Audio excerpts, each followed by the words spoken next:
मेरा हिमाचल प्रदेश की विधानसभा के अंदर एक लंबा कार्यकाल, जहां मैंने सरकारों को बदलते देखा, आते देखा, जाते देखा है। लेकिन ऐसी स्थिति मैंने किसी भी सरकार में नहीं देखी कि सीरीज ही शुरू कर दी है एक तरह की, एक के बाद एक, एक के बाद एक चुने हुए प्रतिनिधि विधायकों के ऊपर। किसी वक्त कुछ उनके साथी हुआ करते थे, कांग्रेस पार्टी में हुआ करते थे, सरकार कांग्रेस पार्टी की भी रही, लेकिन जब उनके साथ उन्हें चलना छोड़ दिया, उसके बाद कार्रवाई का ये मन बना उनका। और सीधा सीधा इसका संदेश यही है कि ये कार्रवाई सिर्फ और सिर्फ राजनीतिक द्वेष की भावना से है, राजनीतिक प्रतिशोध की भावना से कर रहे हैं। और मैं हैरान हूं इस बात को लेकर के, एक होता, दो होते, तीन होते, एक तो पूरा इस वक्त की स्थिति तो ये हो गई कि चुने हुए प्रतिनिधियों के विधानसभा के अंदर लगभग 1 दर्जन के करीब विधायक ऐसे जिनके खिलाफ मुख्यमंत्री ने एफआईआर दर्ज की है या उनके परिवारों के खिलाफ एफआईआर दर्ज की है। यह कतई भी उचित नहीं है। अधिकारियों को बार बार इस बात के लिए आदेश दिए जा रहे हैं, मामला बनाओ। अधिकारी कह रहे हैं कि नहीं बनेगा, नहीं बनता है, लेकिन उनको कहा कि बनाना ही होगा। और यहां से तो स्थिति ऐसी देखी हमने कि पुलिस मुख्यालय से ड्राफ्ट करके ये धाराएं, सेक्शन ये लगानी है, ये आरोप आपने लगाने हैं, और नीचे अधिकारी को कहा गया कि इससे आगे पीछे मत पूछना, जो हमने आपको आदेश किए हैं उसका आप पालन करो। मैं अधिकारियों को एक बात बड़ा साफ कहना चाह रहा हूं,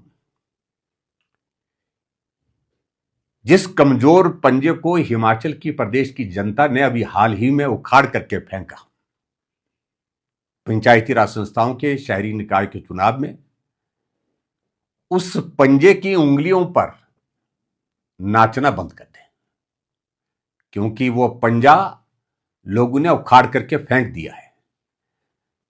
इस बात को ध्यान में रखें। और दूसरी बात में यह भी मैं कहना चाहता हूं, आखिर हासिल क्या होगा इन सारी चीजों से? सूची तो आप बनाते जा रहे हैं, कुछ के खिलाफ कार्रवाई की जा रही है, कुछ के खिलाफ कार्रवाई करने की तैयारियां चल रही है, और भारतीय जनता पार्टी के बहुत सारे और बड़े नेताओं के खिलाफ भी कार्रवाई के लिए मसले तलाशे जा रहे हैं, यह भी हमको जानकारी है। लेकिन मैं ये कहूंगा कि यह किसी के लिए भी सुकून भरा नहीं होगा।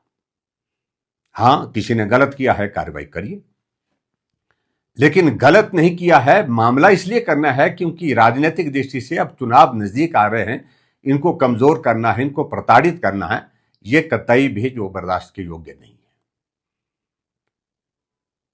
हम इसके खिलाफ विधानसभा के अंदर भी बात करेंगे, हम विधानसभा के बाहर भी बात करेंगे। जन आंदोलन करने की आवश्यकता होगी तो निश्चित रूप से करेंगे।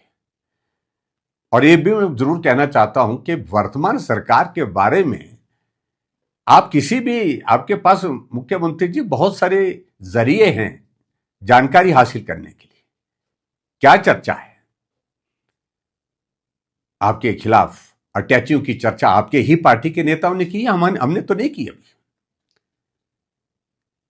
लेकिन प्रदेश की जनता के अंदर इन सारी बातों को लेकर के अब भरोसा बनता जा रहा है कि जो बात कही है, कांग्रेस के ही नेता ने कही है, वो बात गलत नहीं है, वो सही होगी।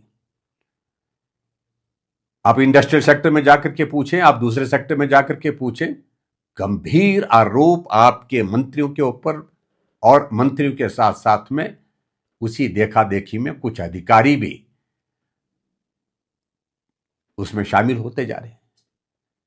कभी इस प्रकार से हिमाचल प्रदेश में इस तरह की चर्चा हमने देखी नहीं, सुनी नहीं थी। मैं यही कहूंगा कि मुख्यमंत्री जी अब रुक जाए, अन्यथा इसके परिणाम अच्छे नहीं होंगे, किसी के लिए भी अच्छे नहीं होंगे। जिनके खिलाफ आप कार्रवाई करने के लिए तैयारियां कर रहे हैं, जिनके खिलाफ आपने कार्रवाई करनी शुरू कर दी है, उन लोगों के पास भी बहुत सारी चीजें हैं।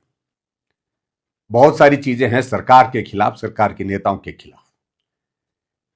वो सिलसिला जब शुरू हो जाएगा ऐसे में, तो उस सिलसिले में बहुत सारे लोग परेशान होंगे, बहुत सारे आपके नेता परेशान होंगे। इस बात को आप मान करके चलिए। और आगे में इस बात को मैं जरूर कहना चाहता हूं, आप तो विधायकों के ऊपर तो छोड़िए, आप जनप्रतिनिधि जो पंचायतों में हैं, भाजपा के हैं, उनके एक एक की जमीन की, एक एक की छज्जे की डिटेल ले रहे हैं और उसमें उनके खिलाफ एफआईआर करने के लिए लगे, उनके खिलाफ मामला दर्ज, ताकि उनको नगर निगम से बाहर कर सके, आप जिला परिषद से बाहर कर सके, ब्लॉक समिति से बाहर कर सके। ये सारी चीजें जो आपने शुरू की है, ये सुखद नहीं होंगी। ये मैं बड़ा साफ कह रहा हूं, स्पष्ट कह रहा हूं। इस बात को आप मान करके चलिए। और इसके अतिरिक्त में ये भी मैं कहना चाहता हूं कि हिमाचल प्रदेश में भारतीय जनता पार्टी ने तय कर दिया है कि अब आने वाले समय में जो आपके फैसले, जिन फैसलों को लेकर के हम अभी विधानसभा के अंदर बात करते थे, पत्रकार वार्ता में बात करते थे, जिन मुद्दों को हम मीडिया के माध्यम से उठाते थे, अब मीडिया पर तो आपने एक तरह की आपातकाल जैसी स्थिति पैदा कर दी है। कोई आपके खिलाफ लिखता है, एडवर्टीजमेंट बंद कर देते हैं, आपके खिलाफ को सोशल मीडिया में पोस्ट डालते हैं, उसका अकाउंट आप बंद कर देते हैं। हमारे खिलाफ आपने 4 अकाउंट चला के रखे हैं। जो हमको गाली कहीं से भी कोई आदमी देता है, उसको उसके वो काट करके आप जो है अपने मीडिया के माध्यम से, जो आपने जरिया बनाया हुआ, मीडिया का जो सिस्टम बनाया है, उसमें पूरा डाल करके जो है, जो गाली दे रहा है वो उसको प्रमोट करते हैं, उसको प्रोजेक्शन देते हैं। ये सारी चीजें एक स्वस्थ परंपरा के अंतर्गत नहीं है, स्वस्थ सोच के साथ नहीं है। और मैं यही कहूंगा कि जनहित में जो मुद्दे होंगे, उनको मुद्दों को लेकर के विधानसभा के अंदर बात करने। लेकिन फिलहाल मैं यही कहूंगा, जो अभी हाल ही में एफआईआर दर्ज करने का दौर आपने विधानसभा के सदस्यों के खिलाफ शुरू किया है, जबरदस्ती जबरदस्ती और जबरदस्ती, मेहरबानी करके इस पर पुनः विचार करें।